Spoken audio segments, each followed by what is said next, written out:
ചിന്തകളെക്കുറിച്ചാണ് ഞാൻ നിങ്ങളോട് പറയാൻ ആഗ്രഹിക്കുന്നത്. ഞാൻ ലിസ് മുൻപോട്ടാണ് മാനിഫെസ്റ്റേഷൻ എൻ്റെ ഫംഗ്ഷൻ വെൽത്ത് കോച്ച്. നമ്മളെല്ലാവരും ഒരുപാട് ചിന്തിക്കുന്നവരാണ് അല്ലേ. എന്തിനാണ് ഇങ്ങനെ ചിന്തിക്കുന്നത് പോലും നമുക്കറിയത്തില്ലാത്ത വിധത്തിൽ ഓരോ പ്രശ്നങ്ങൾ വരുമ്പോൾ നമ്മളിങ്ങനെ ചിന്തിച്ച് ആലോചിച്ച് കൂട്ടും. അവസാനം തലയ്ക്ക് ഭ്രാന്ത് പിടിച്ച് തല ചൂടായി തല പൊട്ടിപ്പോകുന്ന പോലെ തലവേദന ഒരുപാട് പ്രശ്നങ്ങളുമായിട്ട് എന്നാലും നമ്മൾ നമ്മുടെ ചിന്തകൾ നിർത്തത്തില്ല. ചിലർ എന്താണ് ചിന്തിക്കേണ്ടതെന്നൊന്നും അറിയത്തില്ലാത്ത വിധത്തിൽ അത്രയ്ക്കധികം അവർ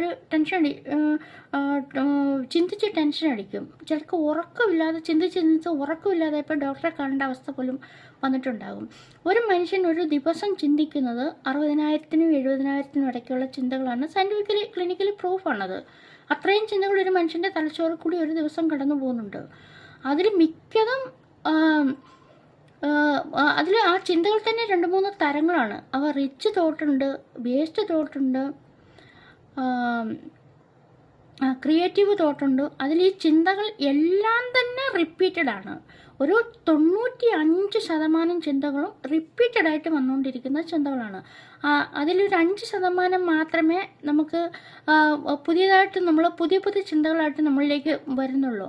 അപ്പോൾ ഈ റിപ്പീറ്റഡ് തോട്ട് അതിൽ തന്നെ എല്ലാം തന്നെ റിപ്പീറ്റഡായി വരുന്ന തോട്ടുകളിൽ ഈ വേസ്റ്റ് തോട്ട് എന്ന് പറയുന്നത് നമ്മൾ കണ്ടതും കേട്ടതും പറഞ്ഞതും ഒക്കെ ആയിട്ടുള്ള കാര്യങ്ങൾ ഇങ്ങനെ റിപ്പീറ്റഡായി ചുമ്മാ ചിന്തിച്ചുകൊണ്ടിരിക്കുന്നു. അങ്ങനെ ചിന്തിച്ചിട്ട് നമുക്കൊരു കാര്യമില്ല. അതങ്ങനെ ചിന്തിച്ച് കഴിയുമ്പോഴത്തേക്കും നമ്മുടെ സബ് കോൺഷ്യസ് മൈൻഡ് കോപ്പി ചെയ്യുകയും ചെയ്യും.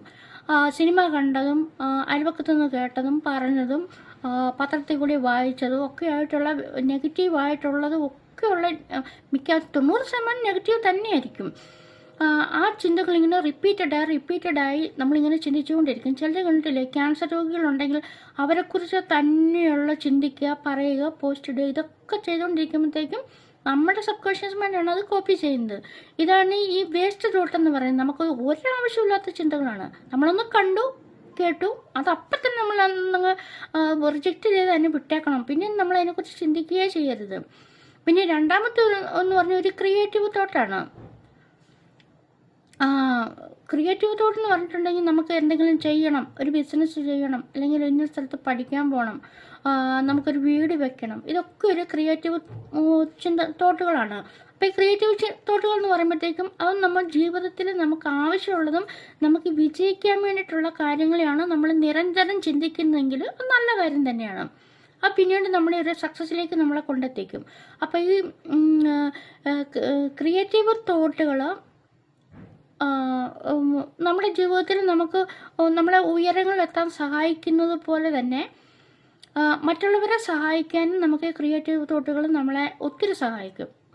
നമ്മളെപ്പോലെ തന്നെ നമുക്ക് മറ്റുള്ളവർക്ക് വേണ്ടിയിട്ടും സഹായം ചെയ്തു കൊടുക്കാനും അവരെ ശ്രദ്ധിക്കാനും അവരുടെ കാര്യങ്ങൾ അന്വേഷിക്കാനും ഒക്കെ നമ്മുടെ ഈ ക്രിയേറ്റീവ് തോട്ടുകളാണ് നമ്മളെ സഹായിക്കുന്നത്. മൂന്നാമത്തെന്ന് പറഞ്ഞാൽ റിച്ച് തോട്ടുകളാണ്. ഉള്ളതിൽ ഏറ്റവും നല്ല തോട്ടുകളെ നമ്മൾ പരിപോഷിപ്പിച്ചെടുക്കുന്ന ചിന്തകളാണ് റിച്ച് തോട്ടുകൾ. ഇപ്പോൾ ഒരു നെഗറ്റീവ് ഒരു തോട്ട് നമ്മളിലേക്ക് വന്നു ഉടനെ തന്നെ നമ്മൾ അതിനെ റിജക്റ്റ് ചെയ്തിട്ട് അതിന് പകരം നമുക്ക് അല്ലെങ്കിൽ ആ നെഗറ്റീവിനുള്ളിലുള്ള തന്നെ എന്തെങ്കിലും ഒരു പോസിറ്റീവ് ഉണ്ടെങ്കിൽ അതിനെ എടുത്ത് നമ്മൾ ഒരു പുതിയ ചിന്തകളാക്കി മാറ്റുന്നതിനെയാണ് നമുക്ക് റിച്ച് തോട്ട് എന്ന് പറയുന്നത്. അപ്പോൾ ഈ റിച്ച് തോട്ട് നമ്മുടെ ഉള്ളിലേക്ക് വന്നു കഴിയുമ്പോഴത്തേക്കും അത് നമുക്കൊരു ക്രിയേറ്റീവ് തോട്ടായിട്ട് മാറ്റാൻ വേണ്ടിയിട്ട് നമ്മളത് സഹായിക്കും.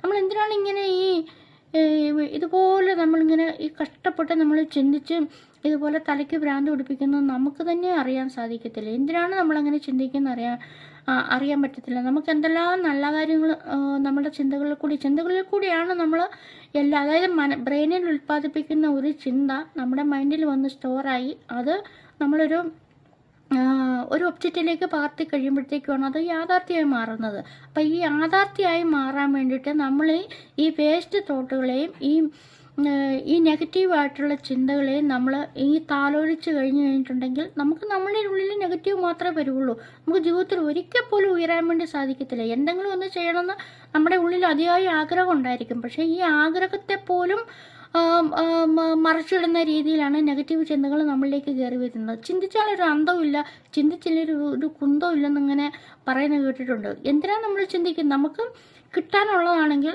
നമ്മൾ ചിന്തിച്ചാലും ചിന്തിച്ചില്ലെങ്കിൽ അവ നമ്മിലേക്ക് വന്നു ചേരും. നമുക്ക് കിട്ടാനില്ലാത്തതാണെങ്കിൽ ചിന്തിച്ചാലും ചിന്തിച്ചില്ലെങ്കിൽ അവ നമ്മിലേക്ക് എത്തിച്ചേരുമെന്നുള്ള ആ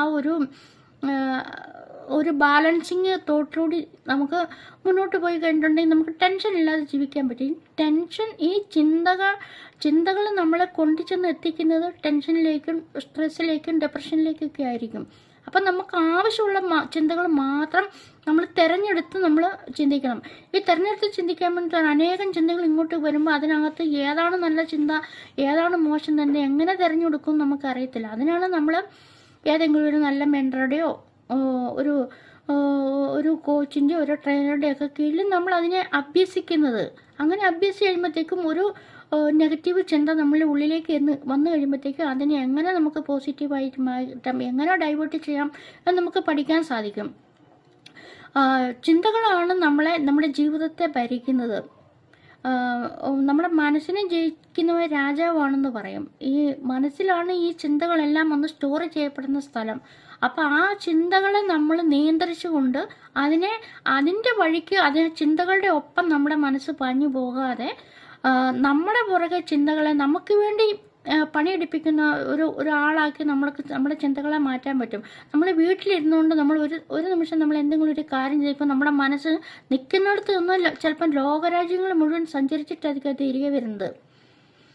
മനസ്സിന് അങ്ങനത്തെ ഒരു കഴിവുണ്ട്. അപ്പോൾ നമ്മൾ കണ്ടതോ കേട്ടതോ നമ്മുടെ ഉള്ളിൽ സ്റ്റോർ ചെയ്ത് വെച്ചിരിക്കുന്ന നമുക്ക് ഫീലിങ്ങോടുകൂടി നമ്മൾ സ്റ്റോർ ചെയ്ത് വെച്ചിരിക്കുന്ന ഇതുണ്ടെങ്കിലും അതിലേക്ക് നമ്മുടെ ചിന്തകൾ പോകും. ആ ചിന്തകൾ അതിലേക്ക് കടക്കുന്നതിന് മുമ്പ് തന്നെ നമുക്ക് അവയെ സ്റ്റോപ്പ് ചെയ്തുകൊണ്ട് നമുക്ക് ആവശ്യമുള്ള ചിന്ത നമ്മുടെ മനസ്സിലേക്ക് നമുക്ക് കൊണ്ടുവരാൻ കഴിയുന്നതാണ്. അപ്പോൾ അതിനൊക്കെ വേണ്ടിയിട്ട്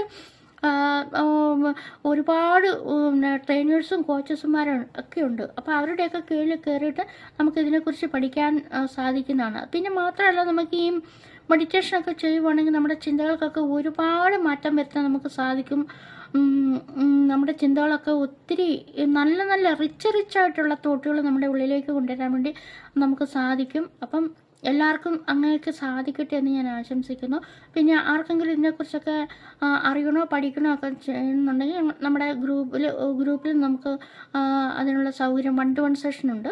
അപ്പോൾ അതിലേക്ക് നിങ്ങൾക്ക് എന്തെങ്കിലും ഒരു ബിസിനസ്സാണ് അപ്പം നമുക്ക് ചെയ്യേണ്ടതുണ്ടെങ്കിൽ നമ്മൾ വിചാരിക്കുകയാണ്, അയ്യോ അങ്ങനെ പോയിട്ടുണ്ടെങ്കിൽ എനിക്ക് അങ്ങനെയാകും ഇങ്ങനെയാകും, അവർ പറഞ്ഞു അവരവിടെ പരാജയപ്പെട്ടു, ആ ബിസിനസ് ഇവർ പരാജയപ്പെട്ടു, അതുകൊണ്ട് ഞാൻ അതിലേക്ക് ഇറങ്ങിയിട്ടുണ്ടെങ്കിൽ എനിക്ക് നന്നാകും, എനിക്ക് ലോൺ കിട്ടുമോ, ആരുണ്ട് എന്നെ സഹായിക്കും, ഇങ്ങനെയുള്ള നമ്മൾ എന്തെങ്കിലും ഒരു കാര്യത്തിലേക്ക് നമ്മൾ ഇറങ്ങി തിരിച്ചു കഴിയുമ്പോഴത്തേക്കും തന്നെ നമ്മുടെ ഈ സബ് കോൺഷ്യസ് മൈൻഡ് നമ്മുടെ ഈ മനസ്സിലുള്ള ഈ സബ് കോൺഷ്യസ് മൈൻഡിൽ അത് പതിഞ്ഞാൽ പോലും അത് പതിയുന്നതിൻ്റെ മുമ്പ് തന്നെ നമ്മുടെ ഈ ക്രിട്ടിക്കൽ മൈൻഡ് നമ്മൾ അതിൽ നിന്ന് പിന്തിരിപ്പിച്ചുകൊണ്ടിരിക്കും. നമ്മൾ ഇതുപോലെ അപ്പം നമ്മുടെ ചിന്തകൾ ഡൈവേർട്ടായി പോയിട്ട് നമ്മൾ അതിലേക്ക് നമ്മൾ മാറിപ്പോയിക്കൊണ്ടിരിക്കും. അപ്പോൾ അതൊക്കെ ഉണ്ടാകാതിരിക്കാൻ വേണ്ടി ഇങ്ങനെ ഞാൻ എൻ്റെ 1-to-1 സെഷനൊക്കെ ഞാൻ കൊടുക്കുന്നുണ്ട്. നിങ്ങൾക്ക് വേണമെങ്കിൽ ഇത് ചെയ്യാം. അപ്പോൾ ഇത് എങ്ങനെ ചിന്തിക്കണം, എങ്ങനെയാണ് നമുക്ക് നമ്മുടെ റിച്ച് തോട്ട് എങ്ങനെയാണ്, നമ്മുടെ വേസ്റ്റ് തോട്ട് എങ്ങനെ നമുക്ക് നമ്മളിൽ വരുന്നു, നമ്മുടെ ക്രിയേറ്റീവ് തോട്ടുകൾ നമ്മൾ എങ്ങനെ ഉണ്ടാക്കിയെടുക്കുക, അതിനെ എങ്ങനെ പരിപോഷിപ്പിക്കുക, ഇതെല്ലാം ഞാൻ നിങ്ങൾക്ക് പറഞ്ഞു തരും. പിന്നെ നിങ്ങൾക്ക് ആർക്കെങ്കിലും ഈ വീഡിയോ ഒരു ഉപകാരപ്പെട്ടു എന്ന് തോന്നുവാണെങ്കിൽ നിങ്ങളുടെ ഫ്രണ്ട്സിനോ ഗ്രൂപ്പിലോ ഫാമിലിക്കോ ആർക്കെങ്കിലുമൊക്കെ നിങ്ങൾ ഷെയർ ചെയ്ത് കൊടുക്കാം. അപ്പോൾ എപ്പോഴും നിങ്ങൾ ഓർക്കുക, നമ്മൾ ചിന്തിക്കുമ്പോൾ എപ്പോഴും നമ്മുടെ ചിന്ത എപ്പോഴും ഈ റിപ്പീറ്റഡ് ആയിട്ട് വരുന്നതാണെങ്കിൽ കൂടി അത് നെഗറ്റീവ് ആകാതിരിക്കാൻ വേണ്ടി എപ്പോഴും ശ്രദ്ധിക്കുക. എപ്പോഴും പോസിറ്റീവായിട്ടുള്ള ചിന്തകൾ റിപ്പീറ്റഡ് ആയിട്ട് നമ്മളിലേക്ക് വന്നു കഴിഞ്ഞാൽ പോലും നമുക്കതിന് നമ്മുടെ സബ് കോൺഷ്യസ് മൈൻഡ് അതിനെ ഏറ്റെടുത്തുകൊള്ളും. അത് കോപ്പി ചെയ്തിട്ട് നമുക്ക് ആവശ്യമുള്ള സമയത്ത് നമ്മൾ അത് ക്രിയേറ്റിവിറ്റിയിലേക്കും ക്രിയേറ്റീവ് തോട്ടിലേക്ക് നമ്മൾ മാറുന്ന സമയത്ത് സബ് കോൺഷ്യസ് മൈൻഡിൽ കിടക്കുന്ന ആ ഒരു ഇമോഷനോട് കൂടി ആ ഒരു ഇമേജ് നമ്മളെ സഹായിക്കുന്നതായിരിക്കും. അപ്പം നിങ്ങൾക്ക് ഇതിനെക്കുറിച്ച് കൂടുതൽ അറിയാൻ വേണ്ടി നിങ്ങൾക്ക് കോൺടാക്റ്റ് ചെയ്യാവുന്നതാണ്. അപ്പോൾ ആർക്കെങ്കിലും ഇത് ഒന്ന് ഉപകാരപ്പെട്ടെന്ന് തോന്നാൻ നിങ്ങൾക്ക് ഇത് ചെയ്യാവുന്നതാണ്. അപ്പം അടുത്ത വീഡിയോയിൽ കാണും വരെ നമുക്ക് എല്ലാവർക്കും നന്ദി, നമസ്കാരം. ഓർക്കുക, അറിവെന്ന് പറയുന്നത് എപ്പോഴും അതൊരു പ്രകാശമാണ്. പ്രകാശം അന്ധകാരത്തെ നീക്കിക്കളയും. അറിവില്ലായ്മയുടെ അന്ധകാരം എല്ലാ ഹൃദയങ്ങളിലും മാറിപ്പോട്ടെ എന്ന് ഞാൻ ആശംസിക്കുന്നു. അപ്പോൾ എൻ്റെ യൂണിവേഴ്സിന് നന്ദി പറയുന്നു. Thank you universe guidance for me.